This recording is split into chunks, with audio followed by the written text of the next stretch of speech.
In this lesson, we're going to talk about the Whois command and generally how to think about who owns a particular domain, who's running that website that we're looking at. So what I want to start with is this notion of the Whois command.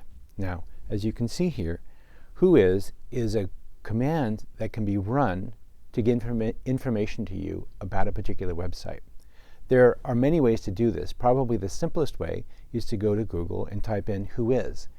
Then you'll see a whole bunch of providers, any of which actually give you more or less the same information. You type in the name of a domain, and it will then tell you who owns that domain, where it's run from, contact information, and so on.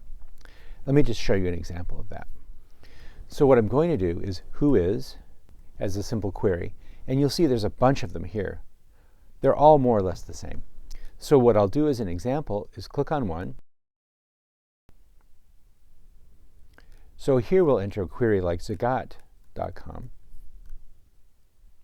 It will then provide us a bunch of information, including who registered it, the contact information, which is Google. We actually own Zagat.com. Who the admin contact is, who the technical content is, status, the registrar, and all this sort of information here. Now, the raw Whois record down below here, you see this. This is all the information from the entire record. You can go and check out this to your heart's content. So go ahead, go wild. One way to do that, if you're interested, is if you have a terminal. For example, here I've got an open terminal window on my Macintosh.